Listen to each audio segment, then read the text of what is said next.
శుక్లాంబరధరం విష్ణుం శశివర్ణం చతుర్భుజం ప్రసన్నవదనం ధ్యాయేత్ సర్వవిఘ్నోపశాంతయేత్.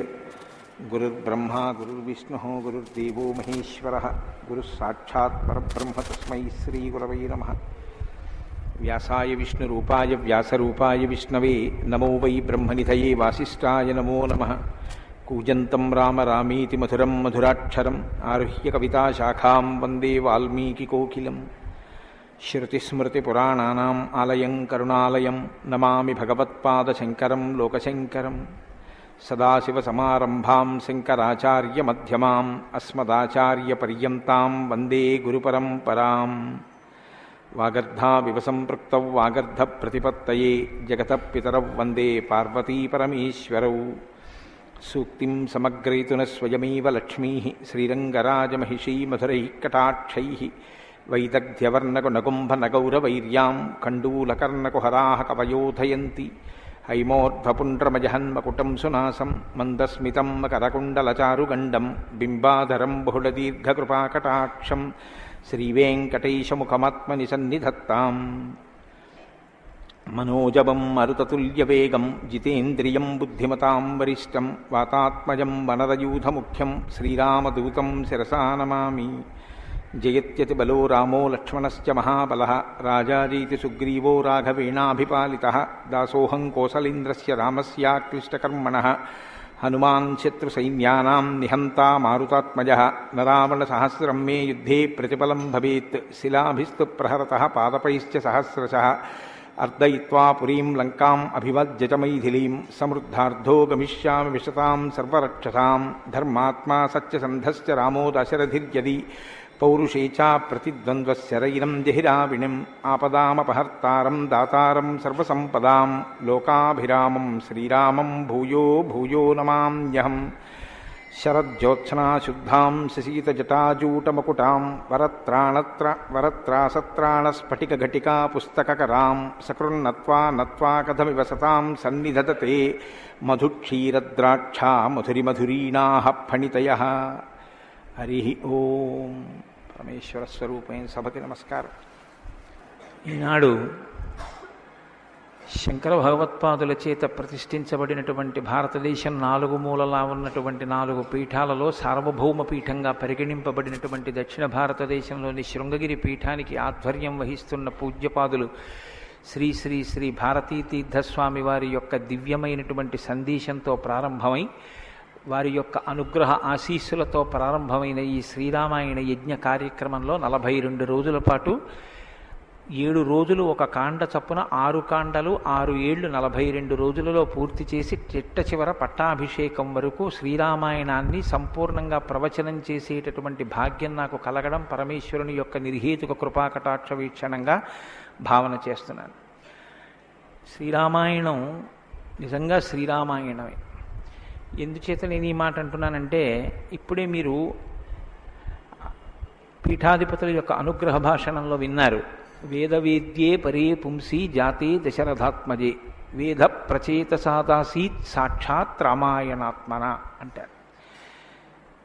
అందులో ఎంత గొప్ప మాట అన్నారంటే వేదవేద్యే పరే పుంసి, వేదము చేత ప్రతిపాదింపబడినవాడు, వేదము చేత తెలియబడేటటువంటి వాడు, వేదము ప్రమాణముగా ధర్మానుష్ఠానము చేసి మానవ జన్మ తరింప చేసుకుని భగవంతుని యొక్క అనుభవాన్ని మనం పొందడానికి వీలైనటువంటి స్థితిని కలిగి ఉన్నవాడైనటువంటి పరమేశ్వరుడు రామచంద్రమూర్తిగా ఈ భూమండలం మీద అవతరించి 11,000 సంవత్సరములు కరచరణాదులతో నడయాడాడు.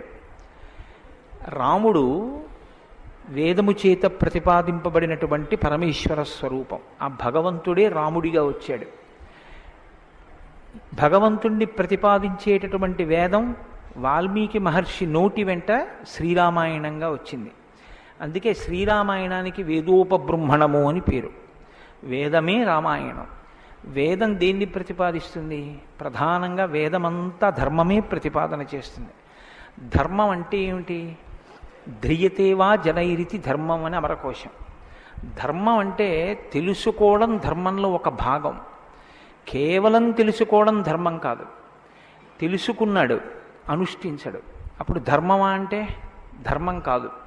మీరు శ్రీరామాయణాన్ని జాగ్రత్తగా పరిశీలనం చేస్తే రాముడికి ఎన్ని తెలుసో ఎంత తెలుసో, రావణుడికి అన్ని తెలుసు అంతా తెలుసు. కానీ రాముడి ముందు రావణుడు ఎందుకు నిలబడలేకపోయాడు? ఒక్కటే కారణం, తాను తెలుసుకున్నది తాను విన్నది అనుష్ఠించాడు రామచంద్రమూర్తి. తాను విన్నది తాను తెలుసుకున్నది తన సౌకర్యానికి అనుగుణంగా మార్చుకుని దబాయించి బ్రతికే ప్రయత్నం చేస్తాడు రావణాసురుడు. ధర్మాన్ని మీరు తెలుసుకోవడం ప్రధానం ఎంతో, దాన్ని అనుష్ఠించడం కూడా అంతే అవసరం.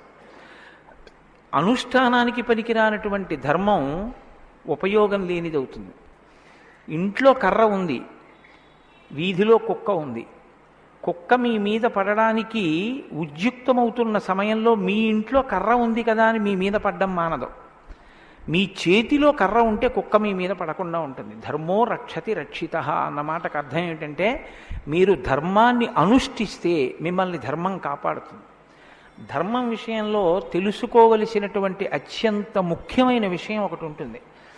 ధర్మం ఇలా అనుష్ఠిస్తే అలా వెంటనే ఫలితం ఇవ్వాలని ఎక్కడ ఉండదు, ఒకచో అలా ఉండొచ్చు. ధర్మం ఎటువంటిదంటే, పంట పండడం కోసమని చెప్పి వ్యవసాయదారుడు భూమిని దున్నడం మొదలు పెడతాడు. భూమిని దున్నగానే పంట పండుతుందా? భూమిని దున్నిన తరువాత వర్షం పడే వరకు ఎదురు చూడాలి. వర్షం పడితే పంట పండుతుందా? విత్తనాలు వేయాలి. విత్తనాలు వేస్తే పంట పండుతుందా? మొలకలెత్తాలి. మొలకలెత్తినంత మాత్రాన పంట పండుతుందా? దానికి చీడా పీడా పట్టకుండా సస్యరక్షణ చేసుకోవాలి. 6 గాలము శ్రమిస్తే చిట్ట చివర ఆ పంట బాగా చేతికొచ్చి ఫలసాయాన్ని ఇస్తుంది. అప్పుడు కోత కోసి తెచ్చి పొలం గట్టున వేసి బస్తాలకెత్తి ఇంటికి తీసుకెళ్లి దాచుకునే పర్యంతము పండిన పంట మీ చేతికి వచ్చింది అని నమ్మకంగా చెప్పడం సాధ్యం కాదు. ధర్మం కూడా అంతే. ఇవాళ మీరు ధర్మం చేశారు అని వెంటనే ఫలితం ఇవ్వదు. అధర్మం కూడా అంతే. మీరు ఇవాళ అధర్మం చేశారు అని వెంటనే ఫలితం ఇవ్వదు. లోకంలో మీరు చూస్తూ ఉంటారు, ఒక్కొక్కడు చాలా పాపాచరణముతో ఉంటాడు, ఈశ్వరుని యందు భక్తి ఉండదు, శాస్త్రం ఏది వద్దందో అది చేస్తూ ఉంటాడు, కానీ సర్వసుఖములను అనుభవిస్తూ ఉంటాడు. మనకేమనిపిస్తుందంటే, ఆయన ఈశ్వరుణ్ణి ధిక్కరించాడు కదా, ఆయన ఏం ధర్మం పాటించట్లేదు కదా, ఆయన ఏం వేద ప్రమాణాన్ని అంగీకరించట్లేదు కదా, ఆయన సంతోషంగా సుఖంగా ఉన్నాడు. అన్నీ విని అన్నీ నమ్మి అన్నీ విశ్వసించి వేదమును ప్రమాణముగా స్వీకరించి ధర్మమును అనుష్ఠించినటువంటి నేను కష్టాలు పడుతున్నాను, ఏమిటి ఉపయోగం ఈ ధర్మం పట్టుకుంటే అనిపిస్తుంది. ధర్మం పట్టుకోవడం ఎటువంటిది అంటే, పంట పండడం కోసమని పొలం దున్నడం లాంటిది. పొలం దున్ని కష్టపడిన వాడికి పంట ఎప్పటికైనా చేతికొచ్చినట్టే. ధర్మాన్ని అనుష్ఠించిన వాడికి కూడా ధర్మం కాపాడి తీరుతుంది. అధర్మం ఇంటికి అంటుకున్నటువంటి చిన్న మంట లాంటిది. చిన్న మంటే కదా నన్ను ఏం చేస్తుందని పడుకున్న వాడికి చిట్ట చివర ఇల్లంతా ఎలా కాలిపోతుందో, అధర్మంలో మనం ఉన్నామని తెలుసుకుని అధర్మ పథంలోంచి బయటికి వచ్చే ప్రయత్నం చేయకపోతే చిట్ట చివరికి జరిగేటటువంటి పరిణామం కూడా అలాగే ఉంటుంది. కాంచన లంక ఉంది, అంత బలగం ఉంది, అంత గొప్ప సుఖాలు అనుభవించాడు, 10 తలకాయలున్నాయి, గొప్ప తపస్సు ఉంది, ఈశ్వరుడి యొక్క అనుగ్రహాన్ని పొందాడు, పరమేశ్వరుణ్ణి సాకారంగా దర్శనం చేశాడు, పుష్పక విమానం ఎక్కి ప్రపంచమంతా తిరిగాడు. చిట్ట చివరికి ఏమయ్యాడు? అధర్మాన్ని పట్టుకున్నందుకు కడుపున పుట్టినటువంటి బిడ్డల దగ్గర నుండి భార్య చిట్ట చివర ఏడుస్తూ యుద్ధభూమిలోకి వచ్చి, నువ్వు అధర్మాన్ని పాటించడం వల్లే ఇటువంటి చావు చచ్చావని మండోదరి గుండెలు బాదుకుని ఏడిచేటటువంటి స్థితిని రావణుడు పొందాడు. ప్రతి క్షణం ధర్మాన్ని అనుష్ఠించాడు. ఎంత ఓపికగా అనుష్ఠించాడంటే, ఎన్ని కష్టాలైనా రాని ఆయనకి కావలసింది మాత్రం ఒక్కటే, ధర్మం. ధర్మమా సుఖమా, ధర్మమా కష్టమా, ధర్మమా ప్రయోజనమా, ధర్మమా అడ్డదారా, ధర్మమా కోరిక తీరడమా, మీరు పక్కన ఏవి పెట్టి చూడండి, శ్రీరామచంద్రమూర్తి జీవితం అంతా ఒకటే, ధర్మమే. వాలన్నాడు, సుగ్రీవుడితో ఎందుకు స్నేహం చేశావు? నాతో స్నేహం చేస్తే రావణాసురుణ్ణి నిగ్రహించి నీ భార్యని వెంటనే ఇప్పిద్దును, ఎందుకు సుగ్రీవుడితో స్నేహం చేశావని అడిగాడు. నాకు కావలసింది ధర్మం. అధర్మాన్ని పాటించేటటువంటి నీతోటి స్నేహం వల్ల నా భార్యని తెచ్చుకోవడం నాకు అక్కర్లేదు. అందుకు నిన్ను నిగ్రహించానన్నాడు. తండ్రి మరణించాడు, చెక్కు చెదరలేదు. భార్యను అపహరించారు, చెక్కు చెదరలేదు. రాజ్యం పోయింది, చెక్కు చెదరలేదు. జటాయువు మరణించాడు, చెక్కు చెదరలేదు. ఇలా కాదన్నయ్య, ఈ మార్గాన్ని విడిచిపెట్టి ఇలా వెళ్ళన్నాడు తోడ పుట్టినటువంటి లక్ష్మణమూర్తి. నాకొద్దన్నాడు. కన్న తల్లి కౌసల్య అంది, నీ తండ్రి ఇటువంటి దురాత్ముడు కాబట్టి నన్ను కూడా నీతో తీసుకెళ్ళండి. వద్దమ్మా, ధర్మం ప్రధానం అన్నాడు. ఎన్ని పర్యాయాలు ఆయన మాట్లాడితే ధర్మం ధర్మం ధర్మం. అయితే ఇక్కడ మీరు ఒక మాట గమనించవలసి ఉంటుంది. ధర్మం అంటే ఏది ధర్మం? కోటేశ్వరరావు గారు చెప్తే ధర్మం అవుతుందా? లేకపోతే ఎవరో నేను ఇది చెప్తానండి ఇది ధర్మం అంటే అవుతుందా? మనం చెప్తే ధర్మం అవదు, వేదం చెప్తే ధర్మం అవుతుంది. వేదం ఏది చెప్పిందో అది ధర్మం. వేదమునకు వ్యతిరేకముగా చెప్పనటువంటి స్మృతి చెప్పినది ధర్మం. వేదమునకు వ్యతిరేకంగా చెప్పని స్మృతి చెప్పిన మాట పాటించిన వాడిది ధర్మం. ఆ ధర్మం ఎవడు పట్టుకుంటాడో వాడే శ్రీరాముడు. ఆ ధర్మాన్ని ఎవడు పట్టుకుంటాడో వాడు అంతిమంగా పొందేది ఏదంటే విజయమే. 11,000 సంవత్సరములు ఈ భూమండలాన్ని పరిపాలించినటువంటి రామచంద్రమూర్తి పడనటువంటి కష్టం లేదు. ఇన్ని కష్టాలు పడుతున్నా ఆయన ఇతరులకు సుఖాన్ని ఇచ్చాడు, ఇతరులకు ఆనందం ఇచ్చాడు, ఇతరులకు సంతోషం ఇచ్చాడు తప్ప నేనింత కష్టంలో ఉన్నాను మీరెందుకు నవ్వాలని ఆయన ఎన్నడూ అడగలేదు. అందుకే రాముడు యోగి అన్నారు పెద్దలు. యోగి అంటే పైన ఎన్ని కష్టాలైనా రావచ్చు, కానీ లోపల మాత్రం తాను నిర్వికారంగా ఉంటాడు. అందుకే పుట్టినది కూడా నవమి తిథి నాడు పుట్టాడు మహానుభావుడు. 9 అంకెకున్న గొప్పతనం చూడండి. మీరు ఎంత పెట్టి 9ని హెచ్చవేయండి మళ్ళీ 9గా మారుతూ ఉంటుంది. 9 ఒకట్ల 9, 9 2 18, 8 1 9, 9 3 27, 7 2 9, 9 4 36, 6 3 9, 9 5 45, 5 4 9. ఏం చేసినా మళ్ళీ 9 అవుతూ ఉంటుంది.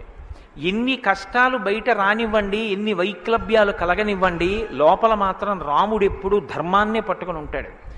ధర్మాన్ని పట్టుకోవడం అంటే రాముడు రామాయణంలో మాట్లాడింది మీరు గమనించాలి. ఎప్పుడైనా రామాయణం చదవడం, రామాయణం వినడం అంటే ఒక్క పర్యాయం అని మీరు అనుకోకండి.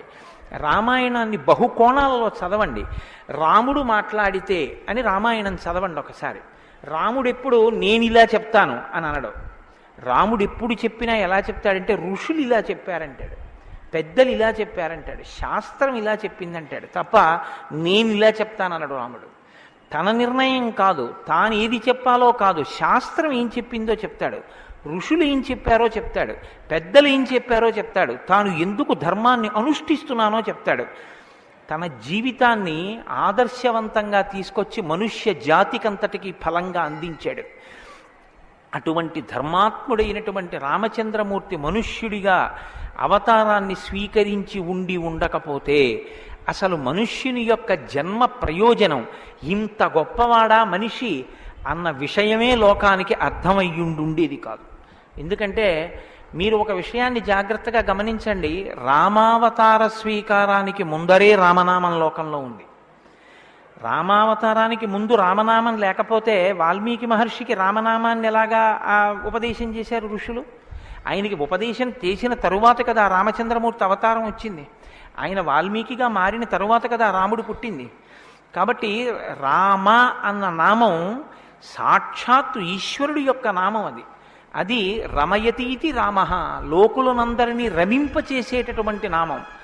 అంతటి మహోత్కృష్టమైనటువంటి శీల సంపద కలిగినటువంటి వాడు రామచంద్రమూర్తి. అందుకే రామాయణాన్ని రామచంద్రమూర్తిని ఎంతకాలం మనుష్య జాతి ఆరాధన చేస్తుందో అంతకాలం మానవత్వం బ్రతికుంటుంది. ఏనాడు రామచంద్రమూర్తిని మరిచిపోతామో, ఏనాడు రామాయణం మనకు అక్కర్లేదని అంటామో, ఆనాడు మనిషిగా కనపడుతున్న మనుష్యత్వం చచ్చిపోతుంది, మానవత్వం చచ్చిపోతుంది, నరత్వం చచ్చిపోతుంది. అది పోయిన నాడు నరజన్మ యొక్క ప్రయోజనమే పోతుంది. అందుకే మీరు చూడండి, విష్ణువు దశావతారములను స్వీకరించారు. వేదోద్ధారణ మందరాభరణ పృథ్వీధర్మ నిర్మాణ ప్రహ్లాదత్రాణ బలిప్రతారణ నృపాహంకార నిర్వాపన వైదేహీరమణ ధనంజయ జయ వ్యాపార పారీణ క్షోణీ దివ్యత్కరుణ తమోహరణ తండ్రి వెంకటేశ ప్రభో. ఇన్ని అవతారాలు స్వీకరించినా ఆ అవతార పరిసమాప్తి అయిపోయిన తరువాత మనం పిలిస్తే ఇక లక్ష్మీనారాయణులని పిలుస్తాం. ఒక వామనమూర్తి అవతార పరిసమాప్తి అయిపోయింది, ఏమంటాం? లక్ష్మీనారాయణులు. ఒక పరశురాముడు లక్ష్మీనారాయణులు, ఒక మత్స్యావతారం లక్ష్మీనారాయణులు. ఒక్క సీతారాముల అవతారంలో మాత్రం యుగాలు మారిపోయినా ఆ అవతారాన్ని సీతారాములని పిలుస్తాం. భార్యాభర్తలు ఎలా బతకాలో నేర్పినటువంటి అవతారం రామావతారం. అన్నదమ్ములు ఎలా బతకాలో నేర్పిన అవతారం రామావతారం. తండ్రి కొడుకులు ఎలా బతకాలో నేర్పిన అవతారం రామావతారం. ఒక ఉద్యోగి యజమాని ఎలా బతకాలో నేర్పిన అవతారం రామావతారం. చివరికి ఎంత కష్టం కడుపులో ఉన్న రాజారాముడిగా సింహాసనం మీద కూర్చోవలసి వస్తే ప్రజల్ని కన్నబిడ్డల్లా పరిపాలించగలిగినటువంటి ధర్మాన్ని నిలబెట్టుకోగలిగినటువంటి సంపూర్ణత్వాన్ని సంతరించుకున్నటువంటి మనుష్య స్థితిని పొందిన అవతారం రామావతారం. మీకు జీవితంలో అనుష్ఠాన పర్యంతంలో ఎక్కడ ఏ విషయం గురించి అనుమానం వచ్చినా మీకు రామాయణం జీర్ణమైతే మీకు వెంటనే శ్రీరామాయణం జ్ఞాపకానికి వస్తుంది. అప్పుడు రాముడు ఇలా ప్రవర్తించాడు అని మీకు జ్ఞాపకం వస్తుంది. రామాయణం మీకు జీర్ణమైతే మీ భాష తీరు మారిపోతుంది. రామాయణం మీకు జీర్ణమైతే మాట ఎంత గొప్పదో మీకు అర్థమవుతుంది. నేను అందుకే మీకు మనవి చేశాను, రామాయణాన్ని రామాయణంగా చదవకండి అని.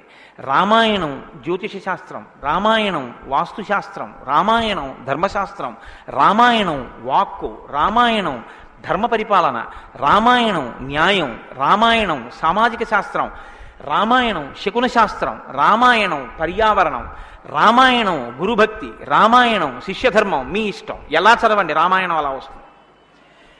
మీకిచ్చినది మట్టి ముద్ద, మీరు దాంతో మూకుడు చేసుకుంటారో, పళ్ళెం చేసుకుంటారో, ప్రమిద చేసుకుంటారో, గిన్నె చేసుకుంటారో, గరిట చేసుకుంటారో మీ ఇష్టం. రామాయణాన్ని మీరు ఎలా చూడాలనుకుంటే మీకు అలా కనపడుతుంది. శ్రీరామాయణానికి ఉన్న గొప్పతనం ఏమిటంటే వాల్మీకి మహర్షి ఎవ్వరికీ కూడా కితాబులు ఇవ్వరు. రావణాసురుడు దుష్టుడని వాల్మీకి మహర్షి అనరు. వాల్మీకి మహర్షి చెప్పేది ఇలా చేశాడని చెప్తారు. తెల్లవారకట్ట లేచాడు, పరస్త్రీ పట్ల కామంతో మనసు కదిలింది. నీకు నచ్చి నీకు కూడా అలా ఉండాలనుకుంటే నీ ఇష్టం, నీ తల కూడా తెగిపోతుంది. నీవు కూడా పుత్రమిత్ర కళత్రాదులతో భంగపాటు పొందుతావు. రాముడు నిద్రలేస్తూనే నదీ స్నానం చేసి సంధ్యావందనం చేశాడు. నువ్వు రాముడిలా ఉండాలనుకుంటే 7 తరాలు తరిస్తాయి. నీకేది కావాలో నువ్వు నిర్ణయించుకో. రాముడు గొప్పవాడని చెప్పరు, రావణుడు తక్కువవాడని చెప్పరు. నువ్వేది తెలుసుకోవాలో అది నువ్వు తెలుసుకుని అనుష్ఠించాలి. అది శ్రీరామాయణం యొక్క గొప్పతనం. అంత గొప్ప అవతారంలో రాముడు ఎప్పుడు మాట్లాడినా ఋషివాక్కుని సమర్థిస్తాడు.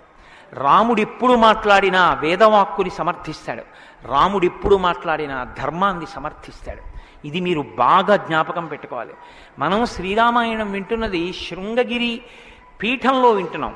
అదేమిటండి పీఠ శాఖ కదా అని మీరు అనొచ్చు. ఆత్మావై పుత్రనామాసి, కొడుక్కి తండ్రికి అభేదం.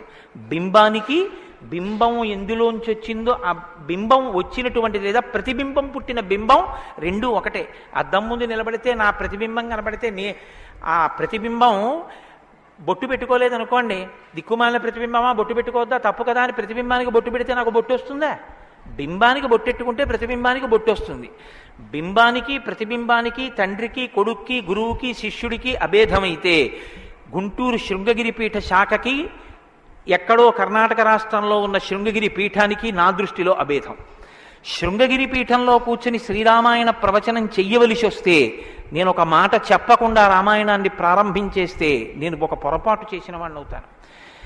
ఇన్ని పీఠాల్ని స్థాపించినటువంటి శంకర భగవత్పాదులు అవతార పరిసమాప్తి చేస్తూ ఒక మాట చెప్పారు. వేదో నిత్యమధీయతాం తదుదితం కర్మస్వనుష్ఠీయతాం. ప్రతిరోజు వేదం చదువుకో. నువ్వు చేసే ఏ కర్మ అయినా వేదం ఎలా చెప్పిందో అలాగే చెయ్యి. అంతేకాని నీ స్వంత బుద్ధితో ఏ పనిని చెయ్యవద్దు. వేదో నిత్యమధీయతాం తదుదితం స్వకర్మస్వనుష్ఠీయతాం దుస్తర్కాస్తు విరమ్యతాం. ఈశ్వరుడు నోరిచ్చాడు కదా అని నీ చిత్తం వచ్చినట్టుగా వాదనలు చేయవద్దు. నువ్వు ఏది మాట్లాడినా శృతిశిరపక్షస్వనుష్ఠీయతాం. ఉపనిషత్తులు ఏం చెప్పాయో, వేదం ఏం చెప్పిందో దాన్ని సమర్థించడానికి నీ వాగ్బలాన్ని ఉపయోగించు. అంతేకాని ఈశ్వరుడు వాక్కు ఇచ్చాడు కదా అని నీ ఇష్టం వచ్చినట్టు నువ్వు మాట్లాడితే చూడలేదు, లెక్క కట్టుకోలేడని నువ్వు అనుకోవద్దు. లెక్క కట్టేవాడు ఒకడు ఉన్నాడు. మీరు చూడండి, 84 లక్షల జీవరాశులు ఈ ప్రపంచంలో ఉన్నాయి. 84 లక్షల జీవరాశుల్లో 83,99,999 జీవరాశులకి వాక్కు లేదు. ఒక్క నరజన్మకే వాక్కుంది. మళ్ళీ ఈ నరజన్మలో కొంతమంది మాత్రమే ఆ మాట చెప్పగలరు. కొంతమంది నరులుగా జన్మించిన నోరు విప్పి రామా అని గట్టిగా అనరా అంటే రామా అని అనలేరు. అది వారి దురదృష్టం. కానీ మనం భగవన్నామమును పలకగలం. భగవన్నామం పలికి తరించగలిగినటువంటి భాగ్యం మనకుంది. హరునకు విభీషణునకు అద్రిజకున్ తిరుమంత్రరాజమై కరికి నహల్యకున్ ద్రుపదకన్యకు నార్తి హరించు చుట్టమై బరగిన ఎట్టి నీ పతితపావన నామము నాదు జిహ్వపై నిరంతరము నటింపచేయుమి కదా చరధి కరుణాపయోనిధి అని వేడుకున్నాడు గోపరాజు గారు. నాకేం అక్కర్లేదయ్యా స్వామి, నీ నామం నా నాలుక మీద నర్తింపచేయవయ్యా చాలన్నాడు. పవి పుష్పంబగు అగ్ని మంచగు